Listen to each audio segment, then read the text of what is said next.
ಶಿಕ್ಷಕರ ಸಂಘ ಚಲನೆ. ಈಗ ನಿನ್ನೆ ನಮ್ಮ ಕೆಲವು ಶಿಕ್ಷಕರು ಗಣತಿ ಕಾರ್ಯಕ್ಕೆ ಹೋದಾಗ ಒಂದು ಮನೆಯಲ್ಲಿ ಒಬ್ಬ ಮನುಷ್ಯನಿಗೆ 60 ಪ್ರಶ್ನೆ ಬರುತ್ತೆ. ಒಬ್ಬರು ಅಲ್ಲಿ ಮನೆಯಲ್ಲಿ 10 ಜನ ಇದ್ದಾರೆ ಅಂದರೆ 10 ಜನಕ್ಕೂ 60 ಪ್ರಶ್ನೆ ಆಗುತ್ತೆ. ಒಬ್ಬೊಬ್ಬರಿಗೆ 60 ಪ್ರಶ್ನೆ, 6 ಪ್ರಶ್ನೆ ಆಯಿತು. ಅಲ್ಲಿ ಒಂದು ಮನೆ ಮಾಡೋಕ್ಕೆ ಎಷ್ಟೊತ್ತು ಬೇಕು ನಮಗೆ? 1 ಗಂಟೆ 2 ಗಂಟೆ ತಾಣುತ್ತೆ. ಆಮೇಲೆ ಎಲ್ಲ ಕೊಟ್ಟ ಮೇಲೆ ಸಬ್ಮಿಟ್ ಕೊಟ್ಟ ಮೇಲೆ ಎರರ್ ಬರುತ್ತೆ ಅಂತ ಹೇಳ್ತಾರೆ. ಆಮೇಲೆ ಕೆಲವೊಂದು ಈಗ ನಮ್ಮಲ್ಲಿ ಇರ್ತಕ್ಕಂಥವು ಲೊಕೇಶನ್ಗಳು ಬೇರೆ ತೋರಿಸ್ತಾ ಇದ್ದಾವೆ.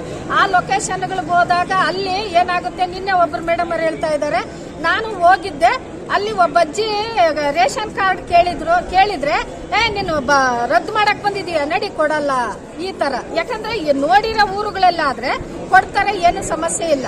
ಹೊರಗಡೆ ಹೋದಾಗ ಇವ್ರು ಯಾರೋ ಏನಕ್ಕೆ ಬಂದಿದ್ದಾರೆ ಬಿಡು, ನಮ್ ರೇಷನ್ ಕಾರ್ಡ್ ರದ್ದು ಮಾಡ್ತಾರೆ, ಅವ್ ಏನೇನೋ ಸಮಸ್ಯೆಗಳಿರ್ತಾವ, ಅವ್ರು ಕೊಡೋದೇ ಇಲ್ಲ ಅಂತಾರೆ. ಹಾಗಾಗಿ ನಮ್ಮ ಶಿಕ್ಷಕರಿಗೆ ಅವ್ರು ಎಲ್ಲಿ ಕೆಲಸ ಮಾಡ್ತಾರೋ ಅಲ್ಲಿಗೆ ಕೊಟ್ರೆ ನಮ್ಮ ಶಿಕ್ಷಕರು ನಿಮ್ಮ ಗಣತಿ ಕಾರ್ಯವನ್ನು ಸುಲಭವಾಗಿ ಮಾಡಿಕೊಡ್ತಾರೆ ಅಂತಂದು ನಾವು ಈ ಸಂದರ್ಭದಲ್ಲಿ ಹೇಳ್ಬಯಸ್ತೀವಿ.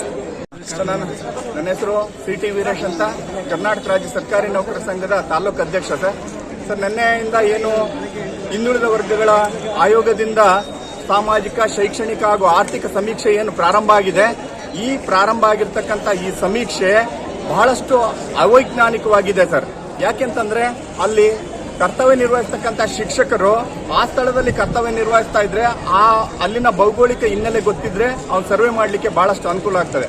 ಆದ್ರೆ ಇಲ್ಲಿ ಕರ್ತವ್ಯ ನಿರ್ವಹಿಸ್ತಕ್ಕಂಥವನ್ನ 30 ಕಿಲೋಮೀಟರ್ ದೂರದಲ್ಲಿ ಇರ್ತಕ್ಕಂಥ ಯಾವುದೋ ಒಂದು ಹಳ್ಳಿಗೆ ಹಾಕಿದ್ರೆ ಅಲ್ಲಿ ಸರ್ವೆ ಮಾಡಲಿಕ್ಕೆ ತುಂಬಾ ಕಷ್ಟ ಆಗ್ತದೆ. ಅದ್ರ ಜೊತೆಗೆ ಇದಕ್ಕೆ ಬೇಕಾಗಿರ್ತಕ್ಕಂಥ ಪರಿಕರಗಳನ್ನು ಕೂಡ ಇಲ್ಲಿ ಸರಬರಾಜು ಮಾಡಿಲ್ಲ ಸರ್. ಅದ್ರ ಜೊತೆಗೆ ಈಗಾಗಲೇ ಶಿಕ್ಷಕರು ಬಹಳಷ್ಟು ಒತ್ತಡಗಳಿಂದ ಕೆಲಸ ಮಾಡ್ತಾ ಇದ್ದಾರೆ. ಆ ಒತ್ತಡಗಳ ಮಧ್ಯೆನೆ ಈ ರಜಾ ಅವಧಿಯಲ್ಲೂ ಕೂಡ ನಾವು ಸಮೀಕ್ಷೆ ಮಾಡಲಿಕ್ಕೆ ಒಪ್ಕೊಂಡಿದ್ದೇವೆ ಸರ್. ಅದು ರಾಜ್ಯ ಸರ್ಕಾರದ ಒಂದು ಆದೇಶ ಅಂತ ಒಪ್ಕೊಂಡಿದ್ದೇವೆ.